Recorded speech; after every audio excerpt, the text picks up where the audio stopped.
PM Modi ने असम में महाराष्ट्र निकाय चुनाव में मिली बम्पर जीत का किया जिक्र। बोले बीजेपी लोगों की पहली पसंद बनी। मुंबई की जीत का जश्न काजीरंगा में मनाया जा रहा। पीएम मोदी ने कांग्रेस पर निशाना साधा। बोले कांग्रेस की नकारात्मक राजनीति को देश ने नकारा। जहां कांग्रेस का जन्म हुआ वहां पर वो चौथे नंबर की पार्टी बने। मोदी बोले कांग्रेस के पास विकास का एजेंडा नहीं, कांग्रेस देश का भरोसा खो चुकी। देश का मतदाता आज विकास चाहता है। बीजेपी पर जनता का भरोसा लगातार बढ़ रहा है। असम को पीएम मोदी की सौगात। कलियाबोर में काजीरंगा एलिवेटेड कॉरिडोर प्रोजेक्ट की आधारशिला रखी। 6,950 करोड़ से ज्यादा की लागत से बन रहा कॉरिडोर। पीएम ने 2 अमृत भारत ट्रेनों को वर्चुअली हरी झंडी दिखाई। डिब्रूगढ़ से लखनऊ और कामाख्या रोहतक के बीच चलेगी ट्रेन। मणिकर्णिका घाट मामले में आप सांसद संजय सिंह के खिलाफ भी केस दर्ज। पूर्णिया से सांसद पप्पू यादव पर भी एफआईआर। भ्रामक खबरें फैलाने का आरोप। मुंबई में संघ प्रमुख मोहन भागवत का बड़ा बयान। बोले जब तक भारत को धर्म ड्राइव करेगा वह विश्व गुरु बना रहेगा। धर्म हम सभी के पीछे की प्रेरक शक्ति। पूर्व सपा सांसद एसटी हसन का विवादित बयान। बढ़ती रेप की घटनाओं के लिए इंटरनेट को जिम्मेदार ठहराया। बोले इंटरनेट पर अश्लील सामग्री की वजह से रेप की वारदात बढ़ रही है। आपका गुजरात सरकार पर बड़ा आरोप। गोपाल इटालिया बोले अरविंद केजरीवाल के कार्यकर्ता सम्मेलन को नहीं दी परमिशन। आपके बढ़ते जनाधार से डरी बीजेपी। प्रयागराज में मौनी अमावस्या पर हंगामा। शंकराचार्य के शिष्यों से धक्का मुक्की और मारपीट के आरोप। फिलहाल स्वामी अविमुक्तेश्वरानंद ने जुलूस रोका। बीएमसी मेयर फेस को लेकर सस्पेंस जारी। शिंदे गुट के सभी 29 पार्षद होटल में शिफ्ट। सीएम देवेंद्र फडणवीस ने कहा शिंदे के साथ नहीं है कोई विवाद, मिलकर करेंगे काम। शिंदे गुट के पार्षदों को लेकर संजय राउत का बड़ा दावा। बोले कई पार्षद हमारे संपर्क में। शिंदे भी बीजेपी का मेयर नहीं चाहते।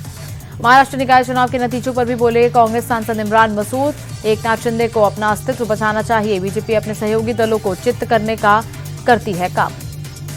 महानगर पालिका चुनाव में हार के बाद कांग्रेस की आज होगी अहम बैठक। प्रदेश अध्यक्ष हर्षवर्धन सपकाल, विजय वडेट्टीवार और पूर्व सीएम पृथ्वीराज चौहान समेत कई सीनियर नेता होंगे शामिल। निकाय चुनाव में जीते हुए उम्मीदवारों के साथ उद्धव की बैठक। कहा बीजेपी मुंबई को गिरवी रखना चाहती है। मराठी मानुस इस पाप को नहीं भूलेगा। उद्धव बोले बीएमसी में मेयर बनाने की हमारी एकमात्र इच्छा, इसे भगवान जल्द पूरा करेगा। प्रचंड जीत के बाद सीएम फडणवीस का पुणे में भव्य स्वागत। जीते हुए उम्मीदवारों से मुलाकात की। सीएम फडणवीस का इशारों में अजीत पवार पर तंज। कहा पुणे का दादा, यहां की जनता, विकास के लिए लोगों का सिर्फ पीएम मोदी पर विश्वास। सीएम फडणवीस का ठाकरे बंधुओं पर निशाना। कहा बीएमसी को जागीर समझने वालों को जनता ने दिया जवाब। अराजकता की महाराष्ट्र में कोई जगह नहीं। महाराष्ट्र सीएम फडणवीस दावोस के लिए रवाना। वर्ल्ड इकोनॉमिक फोरम की सालाना कॉन्फ्रेंस में होंगे शामिल। दिल्ली के भारत मंडपम में मुरारी बापू की रामकथा। उपराष्ट्रपति सीपी राधाकृष्णन ने किया उद्घाटन। पूर्व राष्ट्रपति कोविंद और जैन गुरु आचार्य लोकेश रहे मौजूद।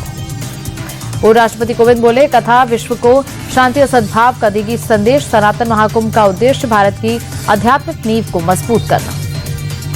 लखनऊ में हेल्थ टेक कॉन्क्लेव 1.0 का आयोजन। सीएम योगी आदित्यनाथ शामिल हुए। डिप्टी सीएम ब्रजेश पाठक भी मौजूद रहे।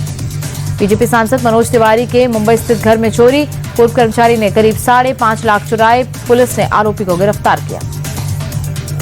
दिल्ली की साइबर पुलिस के हाथ लगी बड़ी सफलता। निवेश के नाम पर ठगी करने वाला अंतर्राज्यीय गिरोह का पर्दाफाश। 8 आरोपी गिरफ्तार। लॉरेंस बिश्नोई गैंग का वांटेड शूटर प्रदीप शर्मा गिरफ्तार। दिल्ली क्राइम ब्रांच और राजस्थान पुलिस ने संयुक्त कार्रवाई की। कारोबारी से 4 करोड़ की रंगदारी मांगने के मामले में था आरोपी। लखनऊ यूनिवर्सिटी में बवाल। यूनिवर्सिटी कैंपस में एबीवीपी और बापसा के छात्रों में भिड़ंत। रोहित वेमुला स्मृति मार्च के दौरान हंगामा हुआ। जमकर चले लात घूंसे। कन्नौज में जेल से भागने वाला कैदी पुलिस मुठभेड़ में गिरफ्तार। बदमाश के पैर में गोली लगी। 15 दिन पहले जेल से दीवार फांदकर भागा था आरोपी। यूपी के बरेली से चौंकाने वाला मामला सामने आया। खाली पड़े घर को बनाया अस्थायी मदरसा। कई जुम्मों से पढ़ी जा रही थी सामूहिक नमाज। ग्रामीणों ने जताई आपत्ति। मथुरा के वूलन मार्केट में गुंडों का हमला। लाठी डंडों से दुकानदारों पर किया अटैक। 6-7 दुकानदार घायल। आरोपियों की तलाश में पुलिस जुटी। अमेठी में भीषण सड़क हादसा। कार और बस के बीच जोरदार भिड़ंत। 2 लोगों की मौत। ग्रेटर नोएडा में भीषण कोहरे के चलते सड़क हादसा। विजिबिलिटी कम होने से नाले की दीवार तोड़ मॉल के बेसमेंट गिरी कार। युवक की हुई मौत। अमरोहा में घने कोहरे के चलते सड़क हादसा। लखनऊ दिल्ली हाईवे पर कई गाड़ियां आपस में भिड़ी। कई लोग घायल। जाम के चलते काफी देर तक यातायात प्रभावित रहा। नोएडा के सेक्टर 63 स्थित एक इमारत में लगी भीषण आग। आसमान में उठा काले धुएं का गुबार। हादसे में कोई हताहत नहीं हुआ।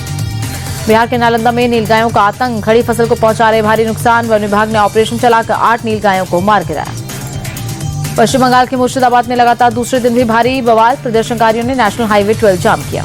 बिहार में माइग्रेंट वर्कर्स से मारपीट से बढ़ा आक्रोश। गुस्साए लोगों ने की आगजनी और पत्थरबाजी। मुर्शिदाबाद पहुंचे टीएमसी सांसद यूसुफ पठान। बेलडांगा में मारे गए शख्स के परिवार से मुलाकात की। कहा सरकार पीड़ित परिवारों को हर संभव मदद देगी। देहरादून के गवर्नमेंट दून मेडिकल कॉलेज में जूनियर छात्रों के साथ रैगिंग और मारपीट, सीनियर छात्रों पर बेल्टों से पीटने का आरोप। सोलापुर पुणे नेशनल हाईवे पर दर्दनाक सड़क हादसा, तेज रफ्तार कार अनियंत्रित होकर पेड़ से टकराई, 5 लोगों की मौके पर मौत, एक महिला गंभीर रूप से घायल। पंजाब के जालंधर में पुलिस और बदमाशों के बीच मुठभेड़, एनकाउंटर में 2 बदमाशों के पैर में गोली लगी, अस्पताल में भर्ती कराया। उत्तराखंड की चारधाम यात्रा के मंदिर परिसरों में मोबाइल और कैमरे पर लगा प्रतिबंध, दर्शन में आ रही कई समस्याओं के चलते प्रशासन का फैसला। बेंगलुरु के चिन्नस्वामी स्टेडियम को अंतर्राष्ट्रीय और आईपीएल मैच के आयोजन की सशर्त मंजूरी मिली। कर्नाटक सरकार ने इजाजत दी। स्टेडियम में मची भगदड़ के बाद से सरकार ने प्रतिबंध लगाया था। राजस्थान के कोटा में हिस्ट्री शीटर पर एक्शन, आदिल मिर्जा के अवैध मकान पर चला बुलडोजर, नगर पालिका ने अतिक्रमण हटाने के लिए नोटिस दिया था। उत्तराखंड के पौड़ी में भालू का आतंक, गांव छोड़ने को मजबूर हुआ आखिरी परिवार, सीएम धामी को चिट्ठी लिखी, कहा वन विभाग नहीं कर रहा कार्रवाई। घने कोहरे के चलते दिल्ली में रेल सेवा प्रभावित, 100 से ज्यादा ट्रेनें देरी से चल रही, कई ट्रेनें कैंसिल हुई। रामनगरी अयोध्या में भी उमड़ा श्रद्धालुओं का जनसैलाब, कड़ाके की ठंड और कोहरे के बीच सरयू नदी पर भक्तों ने स्नान किया। मौनी अमावस्या पर प्रयागराज में लगा भक्तों का तांता, अब तक 1 करोड़ 30 लाख श्रद्धालुओं ने संगम में आस्था की डुबकी लगाई। मौनी अमावस्या पर हरिद्वार में श्रद्धालुओं की भीड़ उमड़ी, गंगा नदी में भक्तों ने स्नान किया।